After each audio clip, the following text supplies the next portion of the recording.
Hello, I'm Satoshi Yamamoto. Welcome back to my time bench. Today I'm going to do what I call SWANT, sinking and wet ant. I cannot emphasize how important ants are, during summer month, and then of course dry fly is really important. Sometimes more important than hoppers, but also there are times this. Sinking ant, can be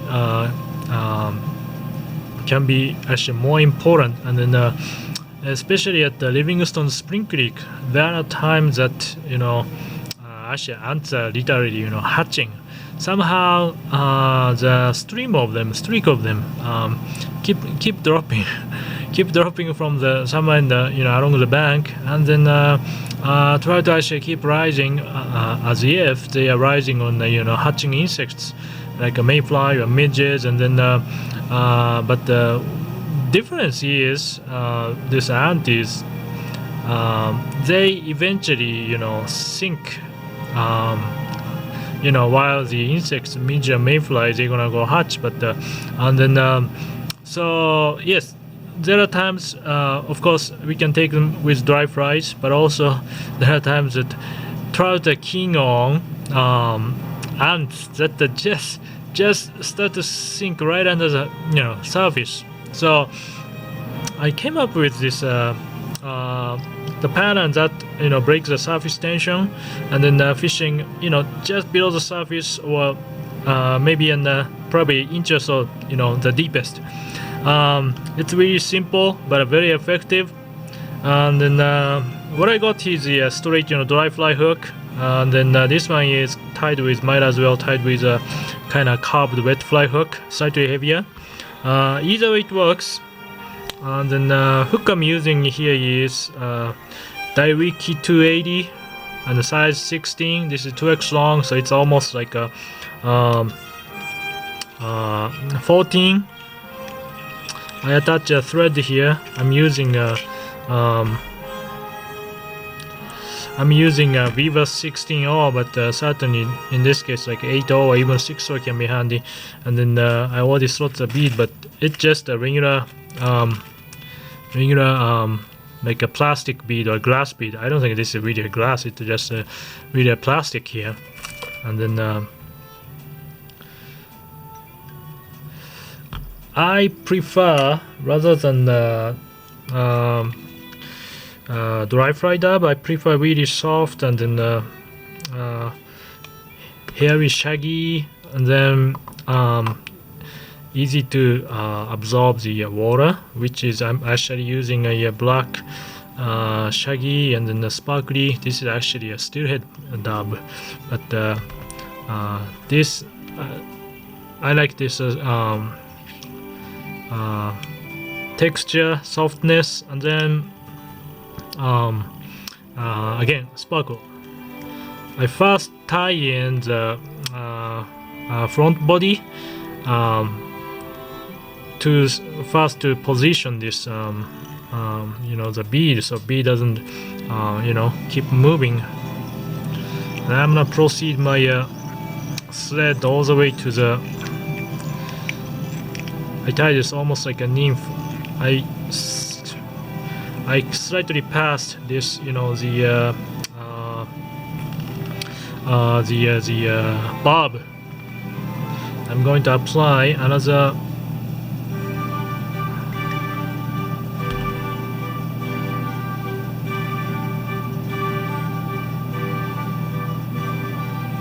dabbing here. Certainly you can use other materials, other dabbing materials, and either kind of pluck out with dabbing needle. I have right here, like this type of thing. You can do that, but with this steelhead dab I'm using, I mean you don't have to look for specifically, but this dabbing I'm using, I don't have to use a dabbing needle or tweezer. This rear body is slightly larger than front. Then I proceed my thread just in the middle. Might as well, I think I'm gonna make a I'm gonna cover all the bear shank here. Then right in the middle of the fly or hook, I'm going to tie in, well, this is the black henhako. I'm gonna tie in by the tip. Yes, so this is like a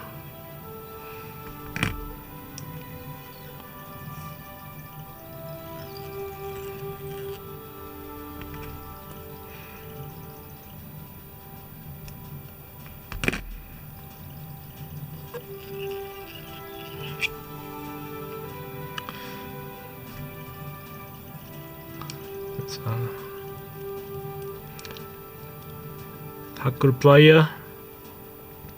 I make an easy, probably 2 or 3 turns. 1, 2, and 3, and that's it.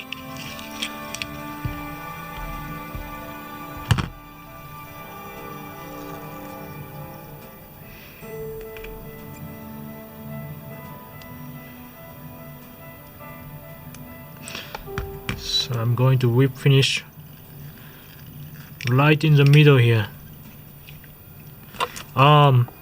You know, when it's dry, vice, there you go, it's done. It does look like ant, doesn't it? But apparently when it's wet, this gonna be all kind of wet, and then doesn't look like this, but let me tell you, this one is very effective. I mentioned Livingston Spring Creeks, but also this pattern is also effective when after the flying ants swarm is over, and then either male or female, they start to dive into the stream, which I have seen those on the Lamar, Soda Butte, through creek in the Yellowstone Park. So that's when this pattern is very important, and I just can't emphasize. Eventually, these guys gonna sink. So when trout are really hard to take on the your dry fly imitation, definitely trail this pattern beneath, so yeah, that's actually how to fish with it most of the time. I like my parachute type or other visible wing type. So okay, try this pattern, and then thank you for watching.